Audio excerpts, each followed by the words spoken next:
ऐसे ही दिन थे बरसात के। खिड़की के बाहर पीपल के पत्ते ऐसे ही नहा रहे थे। सागवान के स्प्रिंगदार पलंग पर, जो अब खिड़की के पास थोड़ा इधर सरका दिया गया था, एक घाटन लौंडिया रणधीर के साथ लिपटी हुई थी।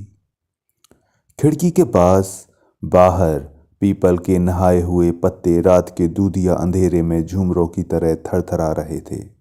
और शाम के वक्त, जब दिन भर एक अंग्रेजी अखबार की सारी खबरें और इश्तहार पढ़ने के बाद कुछ सुस्ताने के लिए वो बालकनी में आ खड़ा हुआ था, तो उसने उस घाटन लड़की को, जो साथ वाले रस्सियों के कारखाने में काम करती थी और बारिश से बचने के लिए इमली के पेड़ के नीचे खड़ी थी, खांस खांस कर अपनी तरफ आकर्षित कर लिया था। और उसके बाद हाथ से इशारे से ऊपर बुला लिया था। वो कई दिन से तेज किस्म की तन्हाई से उकता गया था। जंग के कारण बंबई की तमाम क्रिश्चियन छोकरियां, जो सस्ते दामों पर मिल जाया करती थीं, औरतों की अंग्रेज फौज में भर्ती हो गई थी। उनमें से कई एक ने फोर्ट के इलाके में डांस स्कूल खोल लिए थे, जहां सिर्फ फौजी गोरों को जाने की इजाज़त थी। रणधीर बहुत उदास हो गया था। उसकी उदासी का एक कारण तो ये था कि क्रिश्चियन छोकरियां दुर्लभ हो गई थीं। दूसरा ये कि रणधीर फौजी गोरों के मुकाबले में कहीं ज़्यादा सभ्य, पढ़ा लिखा और खूबसूरत नौजवान था। लेकिन उस पर फोर्ट के तमाम क्लबों के दरवाजे बंद कर दिए गए थे, क्योंकि उसकी चमड़ी सफ़ेद नहीं थी। जंग के पहले रणधीर नागपाड़ा और ताजमहल होटल की कई मशहूर और विख्यात क्रिश्चियन छोकरियों से शारीरिक संबंध स्थापित कर चुका था। उसे भलीभांति पता था कि इस किस्म के संबंधों के आधार पर वो क्रिश्चियन लड़कियों के बारे में गोरों के मुकाबले में कहीं ज़्यादा जानकारी रखता था, जिनसे ये छोकरियां फैशन के तौर पर रोमांच लड़ाती हैं और बाद में किसी बेवकूफ़ से शादी कर लेती हैं। रणधीर ने बस यूं ही हैजल से बदला लेने की खातिर उस घाटन लड़की को इशारे से ऊपर बुलाया था। हैजल उसके फ्लैट के नीचे रहती थी और हर रोज सुबह वर्दी पहनकर कटे हुए बालों पर खाकी रंग की टोपी तिरछे कोण से जमाकर बाहर निकलती थी और ऐसे बांकपन से चलती थी जैसे फुटपाथ पर चलने वाले सभी लोग टाट की तरह उसके कदमों में बिछे चले जाएंगे। रणधीर सोचता था कि आखिर क्यों वो उन क्रिश्चियन छोकरियों की तरफ इतना ज़्यादा रिझा हुआ है। इसमें कोई शक नहीं कि वे अपने जिस्म की तमाम दिखाई जा सकने वाली चीज़ों की नुमाइश करती हैं, किसी किस्म की झिझक महसूस किए बगैर अपने कारनामों का जिक्र कर देती हैं, अपने बीते हुए पुराने रोमांसों का हाल सुना देती हैं। वो सब ठीक है, लेकिन किसी दूसरी औरत में भी तो ये विशेषताएं हो सकती हैं। रणधीर ने जब घाटन लड़की को इशारे से ऊपर बुलाया, तो उसे किसी तरह भी इस बात का यकीन नहीं था कि वो उसे अपने साथ सुला लेगा। लेकिन थोड़ी ही देर बाद उसने उसके भीगे हुए कपड़े देखकर यह सोचा था कि कहीं ऐसा ना हो कि बेचारी को निमोनिया हो जाए। सो रणधीर ने उससे कहा था, ये कपड़े उतार दो, सर्दी लग जाएगी। वो रणधीर की इस बात का मतलब समझ गई थी। उसकी आंखों में शर्म के लाल डोरे तैर गए थे। लेकिन बाद में जब रणधीर ने अपनी धोती निकाल कर दी, तो उसने कुछ देर सोचकर अपना लहंगा उतार दिया, जिस पर मैल भीगने के कारण और भी उभर आया था। लहंगा उतारकर उसने एक तरफ रख दिया और जल्दी से धोती अपनी रानों पर डाल ली। फिर उसने अपनी भींची भींची टांगों से चोली उतारने की कोशिश की, जिसके दोनों किनारों को मिलाकर उसने एक गांठ दे रखी थी। वो गांठ उसके तंदुरुस्त सीने के नन्हे लेकिन सिमटे गड़े में छिप गई थी। देर तक वो अपने घिसे हुए नाखूनों की मदद से चोली की गांठ खोलने की कोशिश करती रही, जो भीगने के कारण बहुत ज़्यादा मजबूत हो गई थी। जब थक हार कर बैठ गई, तो उसने मराठी में रणधीर से कुछ कहा, जिसका मतलब ये था, मैं क्या करूं, नहीं निकलती। रणधीर उसके पास बैठ गया और गांठ खोलने लगा। जब नहीं खुली तो उसने चोली के दोनों सिरे हाथों से पकड़कर ऐसे जोर से झटका दिया कि गांठ सरासर फैल गई और उसके साथ ही दो धड़कती हुई छातियां एकदम प्रकट हो गईं। क्षण भर के लिए रणधीर ने सोचा कि उसके अपने हाथों ने उस घाटन लड़की के सीने पर नर्म नर्म गुंदी हुई मिट्टी को कमाकर कुम्हार की तरह दो प्यालों की शक्ल दे दी है। उसकी सेहतमंद छातियों की वही गुदगुदाहट, वही धड़कन, वही गोलाई, वही गर्म गर्म ठंडक थी जो कुम्हार के हाथों से निकले हुए ताजे बर्तन में होती है। मटमैल रंग की जवान छातियों ने, जो कुंवारी थी, एक अजीबोगरीब किस्म की चमक पैदा कर दी थी, जो चमक होते हुए भी चमक नहीं थी। उसके सीने पर ये उभार दो दिए मालूम होते थे जो तालाब के गंदले पानी में जल रहे थे। बरसात के यही दिन थे। खिड़की के बाहर पीपल के पत्ते इसी तरह कपकपा रहे थे। उस घाटन लड़की के दोनों कपड़े, जो पानी में सराबोर हो चुके थे, एक गंदले ढेर की सूरत में फर्श पर पड़े थे और वो रणधीर के साथ चिपटी हुई थी। उसके नंगे बदन की गर्मी रणधीर के जिस्म में हलचल पैदा कर रही थी, जो सख्त जाड़े के दिनों में नाइयों के गलीज लेकिन गर्म हवाओं में नहाते हुए महसूस हुआ करती है। दिन भर वो रणधीर के साथ चिपटी रही। दोनों जैसे एक दूसरे के साथ गडमड हो गए थे। उन्होंने मुश्किल से एक दो बातें की होंगी, क्योंकि जो कुछ भी कहना सुनना था सांसों, होठों और हाथों से तय हो रहा था। रणधीर के हाथ सारी रात उसकी छातियों पर हवा के झोंकों की तरह फिरते रहे। उन हवाई झोंकों से उस घाटन लड़की के पूरे बदन में एक ऐसी सरसराहट पैदा हो जाती कि खुद रणधीर भी कंपकपा उठता। ऐसी कंपकपाहट से रणधीर का सैकड़ों बार वास्ता पड़ चुका था। वो इनके मजे भी बखूबी जानता था। कई लड़कियों के गर्म व नाजुक और सख्त सीनों से अपना सीना मिलाकर वो ऐसी कई रातें गुजार चुका था। वो ऐसी लड़कियों के साथ भी रह चुका था जो बिल्कुल अल्हड़ थी और उसके साथ लिपटकर घर की वे सारी बातें सुना दिया करती थी जो किसी गैर के कानों के लिए नहीं होती। वो ऐसी लड़कियों से भी शारीरिक संबंध स्थापित कर चुका था जो सारी मेहनत खुद करती थी और उसे कोई तकलीफ नहीं देती थी।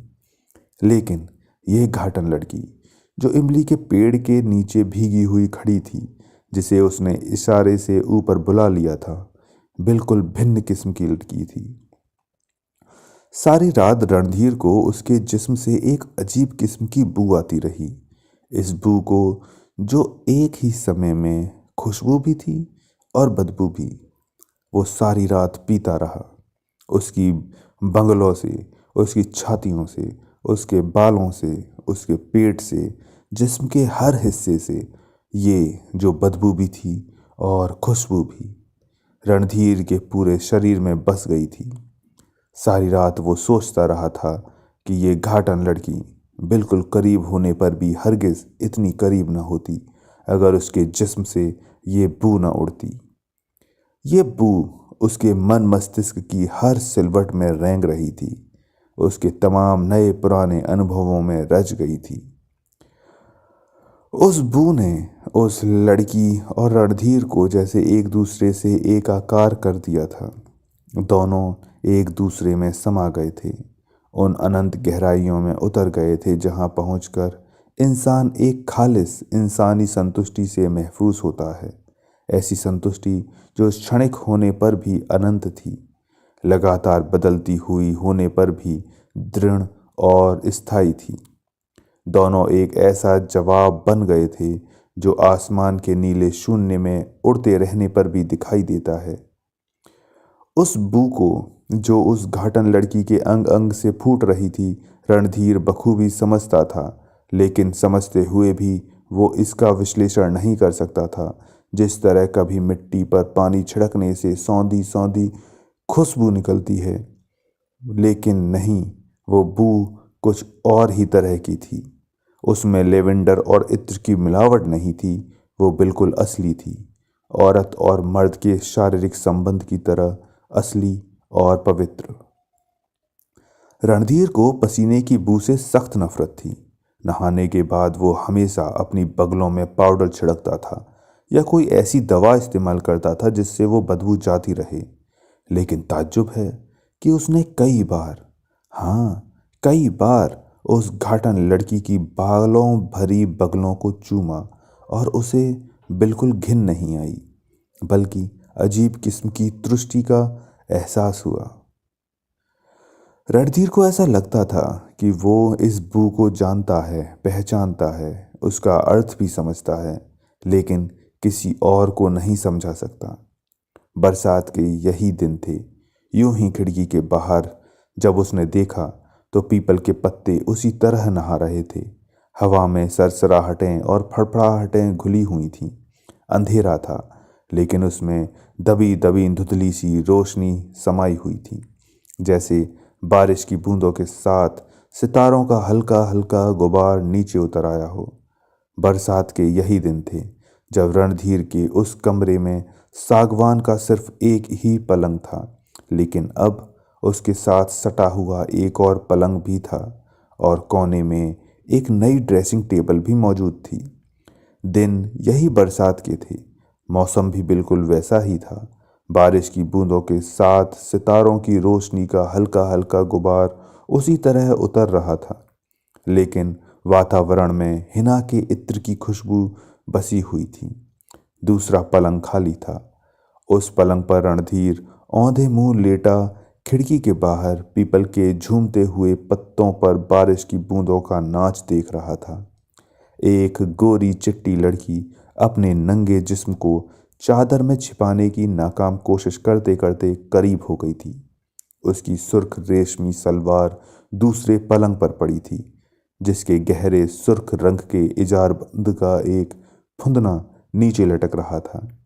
पलंग पर उसके दूसरे कपड़े भी पड़े थे, सुनहरी फूलदार जम्पर, अंगिया, जांगिया और वो पुकार जो उसने घाटन लड़की के बदन की बू में सूंघी थी। वो पुकार जो दूध के प्यासे बच्चे के रोने से ज्यादा आनंदमयी होती है। वो पुकार जो स्वप्न के दायरे से निकलकर खामोश हो गई थी। रणधीर खिड़की के बाहर देख रहा था। उसके बिल्कुल निकट ही पीपल के नहाए हुए पत्ते झूम रहे थे। वो उनकी मस्ती भरी कपकपाहटों से उस पार कहीं बहुत दूर देखने की कोशिश कर रहा था, जहां गठीले बादलों में अजीबोगरीब किस्म की रोशनी घुली हुई दिखाई दे रही थी, ठीक वैसे ही जैसे उस घाटन लड़की के सीने में उसे नजर आई थी। ऐसी रोशनी जो आग्रहपूर्ण गुफ्तगू की तरह दबी लेकिन स्पष्ट थी। रणधीर के पहलू में एक गोरी चिट्टी लड़की, जिसका जिस्म दूध और घी में गुंधे आटे की तरह मुलायम था, लेटी थी। उसके नींद में मस्त बदन से हिना के इत्र की खुशबू आ रही थी, जो अब थकी थकी सी मालूम होती थी। रणधीर को ये दम तोड़ती और जुनून की हद तक पहुंची हुई खुशबू बहुत बुरी मालूम हुई। उसमें कुछ खटास थी, एक अजीब किस्म की खटास, जैसे बदहजमी की डकारों में होती है, उदास, बेरंग, बेचैन। रणधीर ने अपने पहलू में लेटी हुई लड़की की तरफ देखा। जिस तरह फटे हुए दूध के बेरंग पानी में सफ़ेद मुर्दा फुटकियां तैरने लगती हैं, उसी तरह इस लड़की के दूधिया जिस्म पर खराशें और धब्बे तैर रहे थे, और वो हिना के इत्र की ऊट पटांग खुशबू। दरअसल रणधीर के मन मस्तिष्क में वो बू बसी हुई थी, जो उस घाटन लड़की के जिस्म से बिना किसी बाहरी कोशिश के स्वयं निकल रही थी। वो बू जो हिना के इत्र से कहीं ज्यादा हल्की फुल्की और रस में डूबी हुई थी, जिसमें सूंघे जाने की कोशिश शामिल नहीं थी। वो खुद ब खुद नाक के रास्ते अंदर घुस अपनी सही मंजिल पर पहुंच जाती थी। लड़की के स्याह बालों में मुकैस के कण धूल के कणों की तरह जमे हुए थे। चेहरे पर पाउडर, सुर्खी और मुकैस के इन कर्णों ने मिलजुल कर एक अजीब रंग पैदा कर दिया था, बेनाम सा उड़ा उड़ा रंग। और उसके गोरे सीने पर कच्चे रंग की अंगियां ने जगह जगह सुर्ख धब्बे बना दिए थे। छातियां दूध की तरह सफ़ेद थीं, उनमें हल्का हल्का नीलापन भी था। बगलों के बाल मुड़े हुए थे, जिसकी वजह से वहां सुरमई गुबार सा पैदा हो गया था। रणधीर लड़की की तरफ देख देख कर कई बार सोच चुका था, क्या ऐसा नहीं लगता जैसे मैंने अभी अभी कीलें उखाड़कर उसे लकड़ी के बंद बक्स में निकाला हो। किताबों और चीनी के बर्तनों पर हल्की हल्की खराशें पड़ जाती हैं, ठीक उसी तरह उस लड़की के जिस्म पर भी कई निशान थे। जब रणधीर ने उसकी तंग और चुस्त अंगियों की डोरियां खोली, तो उसकी पीठ और सामने सीने पर नर्म नर्म गोश्त पर झुर्रियां सी थीं, और कमर के चारों तरफ कसकर बांधी हुई डोरी का निशान। वजनी और नुकीले नेकलेस से उसके सीने पर कई जगह खराशें पड़ गई थीं, जैसे नाखूनों से बड़े जोर से खुजाया गया हो। बरसात के यही दिन थे। पीपल के नर्म नर्म पत्तों पर बारिश की बूंदें गिरने में वैसी ही आवाज पैदा हो रही थी, जैसी रणधीर उस रात सुनता रहा था। मौसम बेहद सुहाना था। ठंडी ठंडी हवा चल रही थी, उसमें हिना के इत्र की तेज खुशबू घुली हुई थी। रणधीर के हाथ बहुत देर तक उस गोरी चिट्टी लड़की के कच्चे दूध की तरह सफ़ेद सीने पर हवा के झोंकों की तरह फिरते रहे थे। उसकी उंगलियों ने उस गोरे गोरे बदन में कई चिंगारियां दौड़ती हुई महसूस की थीं। उस नाजुक बदन में कई जगहों पर सिमटी हुई कंपकपाहटों का भी उसे पता चला था।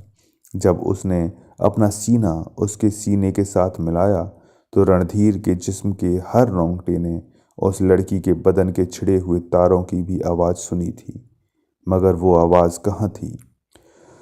रणधीर ने आखिरी कोशिश के तौर पर उस लड़की के दूधिया जिस्म पर हाथ फेरा, लेकिन उसे कोई कंपकपी महसूस न हुई। उसकी नई नवेली पत्नी, जो एक फर्स्ट क्लास मजिस्ट्रेट की बेटी थी, जिसने बीए तक शिक्षा पाई थी और जो अपने कॉलेज के सैकड़ों दिलों की धड़कन थी, रणधीर की किसी भी चेतना को न छू सकी। वो हिना की खुशबू में उस बू को तलाश कर रहा था, जो उन्हीं दिनों में, जबकि खिड़की के बाहर पीपल के पत्ते बारिश में नहा रहे थे, उस घाटन लड़की के मैले बदन से आई थी।